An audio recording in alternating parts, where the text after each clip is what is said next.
Good morning, everyone. This is Jeffy Kennedy, also writing as Jennifer K. Lambert, author of epic fantasy romance. I'm here with my first cup of coffee.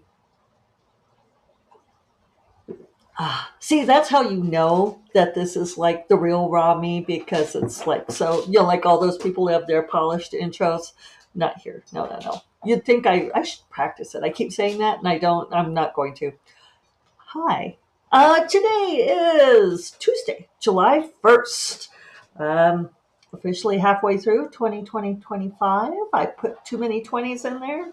Um, it's later for me than usual. This is actually not my first cup of coffee, but my second. Um, Ran out to have breakfast this morning with my delightful friends, Susan Lee and her husband Kadir, who were passing through Santa Fe.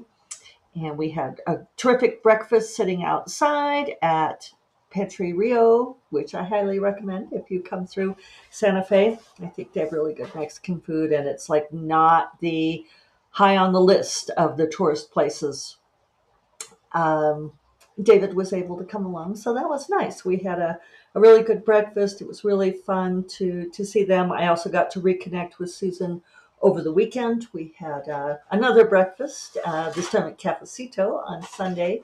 So just really good to get to spend time with her and Kadir too, who reads my books. Those of you awaiting book 9 in the Warriors of Magic books, you should know that Kadir is also waiting. In fact, he is holding out on reading Strange Familiar until he gets Magic Reborn. He's one of those people, right? He got burned. He got burned by Jordan, by Martin. Does not want to start series that he's not sure people will finish. I'm going to finish it, Kadir. I am. It's just not going to come out till October. Some people they're too weenie to take suspense. I've said it. I'm putting it out there. Um, yeah, so busy weekend. Um, got a lot done around the house. Uh, More landscaping, casita work, etc. On Saturday. Sunday was socializing day. It was really great. So well refilling. I'm feeling behind on things. Uh, I have now officially fallen behind on this revision. Um, I'm on page 297 of now 420 because I've been adding. This section has just taken a little bit more reworking. So 123 pages to go. Upshot is it's highly unlikely that it will be done by tomorrow, which it didn't have to be, but it would have been nice. Kelly Robson is arriving tomorrow night, so that will be lovely to see her. But she's also here to do writing retreats, so we could still do tandem work in the mornings and so forth, and I can keep working on this. But I'm going to, we're starting into festivities here, which is great. I would have loved to have this revision entirely done before release week started. And yeah, I just don't think it's going to happen. I could even make one more pass. So I'm going to ask editor Allie how she feels about that. If she wants to do her line edits, that's what she wants to do next, is the next round of line edits. Or the next round will be line edits. Um, if she wants me to make one more pass to smooth before that. There's not big things I know need doing. I just want to check continuity and emotional arc for the characters, make sure that it's working right with the changes, which she might catch in line edits. So I'm going to ask her on that. But that means I'd be like working well on book tour, which technically I can do. I was telling a friend my schedule, basically flying every day. And he commented that sounded like a grueling travel schedule, and it doesn't sound that bad to me. But I've also never done it this way. So I'm flying on Wednesday, on Thursday, on Friday, on Monday, and on Wednesday. So it's not every single day, but it's close. Um, but I used to travel all the time for the day job. I was a real road warrior, but not typically flying that many days in a row. But I also don't mind flying, uh, like many people do. And I think that comes from the road warrior thing. I'm pretty adept at getting in and out of airports, and I can write on the plane. I actually like writing on airplanes. So, so yeah, we'll see. I mean, Friday is 4th of July. We're probably going to be wanting to go see parades and do things. Monday, Kelly and I, and probably several other friends. It's sounding like quite the party at this point. We're going to 10,000 Waves on Monday, and then on Tuesday it's going to be release day, and we're going to be doing a lot to get set up for the party and so forth. I don't know where my head will be. Um, my head is going to be on partying. Actually, let me take that back. I do know where my head will be. Whether I can keep my head in the book is another question. Uh, yeah, we'll see. We'll see. Yeah. So sorry, I'm starting to think about like all of that. It also would have been nice to have this revision done because I'm starting to get the fire drills, which just seem to be part of of traditional publishing, right? Because self-publishing, it would have been self-imposed. But with traditional publishing, you start getting the fire drills of, for instance, I got an email this morning saying, oh, such and so is asking for, sorry, cat arrives. Get out of the way, Killian. There, you got tail across the screen. Messed up the light. um, he was put out because he did not get to have his first thing this morning excursion because we went out to breakfast, and now his schedule is all off, and he's like me. He gets that from his mom. We both do not like to have our routines disrupted. So, or our trains of thought disrupted. What was I saying? Oh, fire drills. Like I got an email this morning saying such and so's wondering if you could have these things to them by tomorrow. These totally new things that we've never asked for before. Um, and of course, the answer is yes. They do say if you can't, we'll figure something else out. But it's also like, is there a reason people couldn't have asked me weeks ago? But to be fair, there's something that I was asked for a while ago that's due July 10th, and it keeps sliding down my to-do list. It's just like a 500-word article thing, but I keep waiting for the perfect day, which is just not going to happen. So now here we are in July. Because when I agreed to it, I was like, oh yeah, I can get that done soon, way before that. And now, that's 9 days away. So we'll see. Um, but the revision is still as much of a priority as I can make it, except that then these fire drills pop up, right? And they sort of bump the schedule around.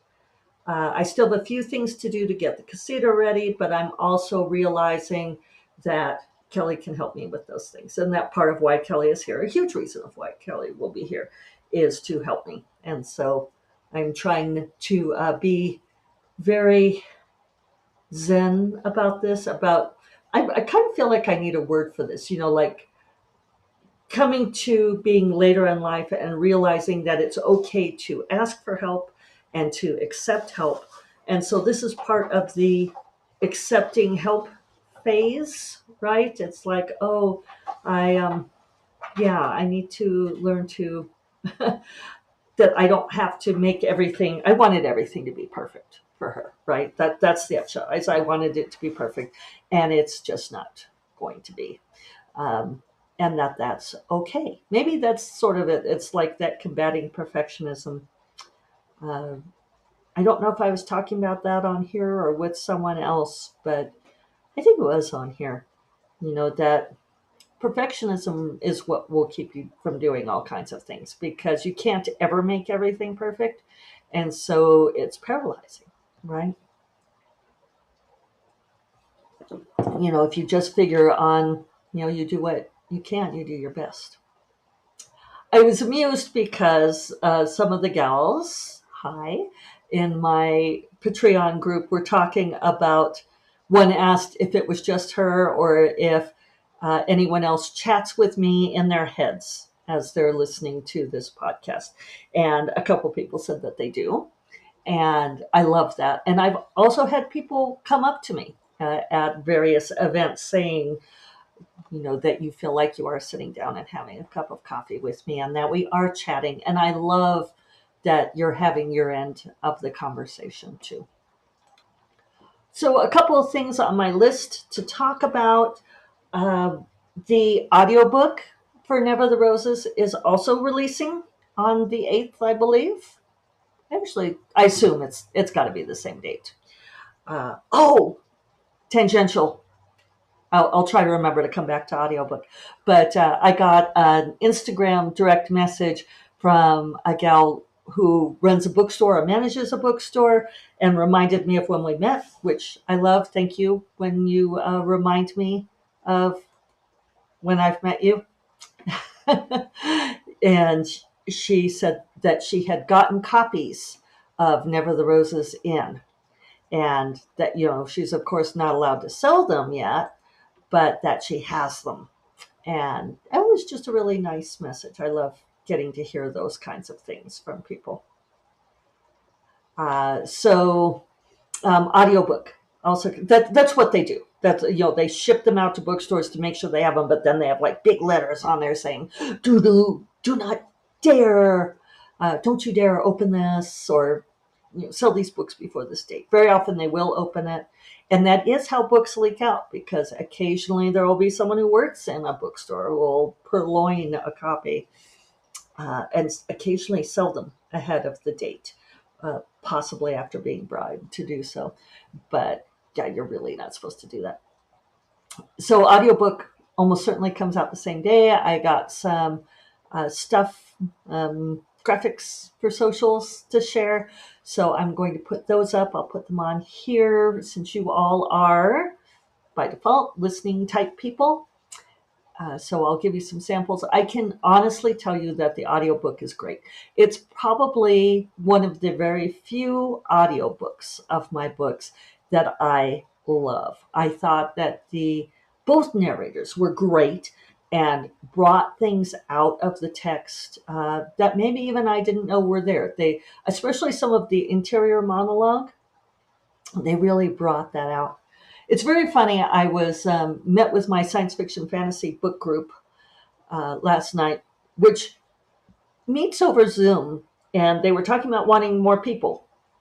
So if you want to join our very small group, you should. It's a fun discussion group. We read is it Stephen Baxter? He wrote The Massacre of Mankind. I might not have his name exactly right. Excuse me. But he used to be president of the H.G. Wells Society, like clearly huge H.G. Wells stan, wrote this sequel to The War of the Worlds called The Massacre of Mankind, and we discussed it last night. And of us all, one person liked it. And the reason that he liked it was he said that he liked that it was just the story and with none of that interior monologue that's been in so many of the books we've read lately, which I finally had to come back and say, one reason I did not like this book is that there was none of the interior monologue. It was just all, I mean, very, I called it a diligent sequel. And my friend Jim Sorensen, who leads the group, agreed with that, saying that, yeah, I mean, he really ticks off all the points. He does, he imitates the style of H.G. Wells, and he puts in everything very accurately according to how H.G. Wells wrote The War of the Worlds. And apparently he's done this with other H.G. Wells books too, which is, I guess if that's your gig. But yeah, the having very little interior reflection on the characters was not my kind of book. So anyway, we were talking about audiobooks, weren't we? Yeah, bringing out the interior monologue. And then the other thing, and this is unrelated, I probably won't be able to do a good segue on it, but I remember back in the day, a long time ago, wow, 30 years ago, more, 33 years ago. Anyway, my very, very first, now I'm hung up on the date. It was really like 30 years ago, a little over, maybe 31. Um, my very, very first critique group, I got invited to join from being in a writing class. It was a class called Essays on Self and Place. And that was why I had started out writing creative nonfiction, because that was like the first kind of class that I took. And several other people who I viewed as far more accomplished writers invited me to join their critique group. And I was just over the freaking moon. Yeah, it was such an honor. It was so great. And one of the gals in the group, and we'll just call her Katie, let's say Katie, had graduated from Iowa Writing Circle, and she was just a luminary, right? She was all the things. And another gal in the group, oh, I'm going to run into trouble with my pseudonyms here. Uh, no, I think I could say who this is because unfortunately she passed away. Her name was Carol Griffin. She wrote a wonderful memoir called Skin Deep that included stuff about Matthew Shepard's murder because that happened in our town. Carol was a tattoo artist and tattooed. She, oh, I really loved her. I really loved her. She died of liver failure, Hep C, and she lived kind of a wild life too. Um, so I don't know if the Hep C was from tattooing or from other sources, but yeah, she died much too young, and it was a tragedy. But I have a copy of her book. But anyway, Carol had said to me one day, and I feel like I could say this confidently because I don't think Katie would ever hear this. And if you do, Katie, sorry, but you know how Carol was. She was snarky. But Carol was talking about, so Katie gets her book published, her own memoir, which was a beautiful memoir too, which I still have a copy of. And but she said that Katie was walking around town holding that book like she was cradling an infant. And I thought of that the other day because I was carrying my copy, my author copy of Never the Roses. We should take this opportunity to just show it off. Oh, it's so beautiful. I was carrying it around like it was my baby.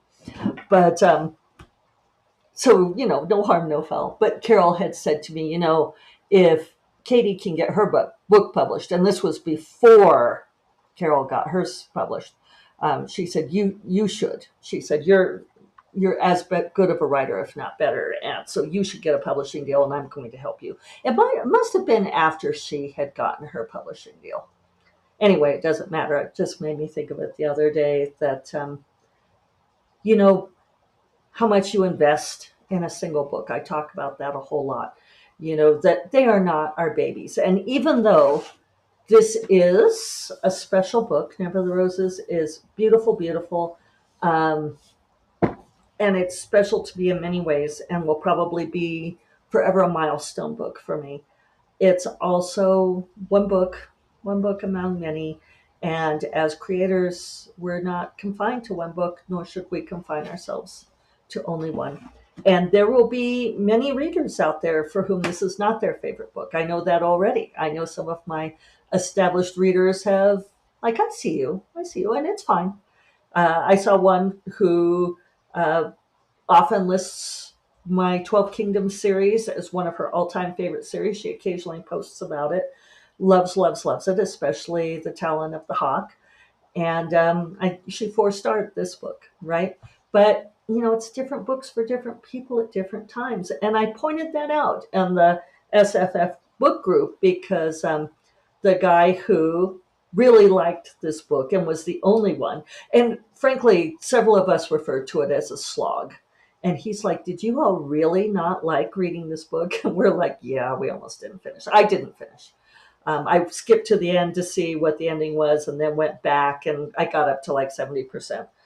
Um, but I said, what this points up is that there is a reader for this book. There is a person who thought this was a great book.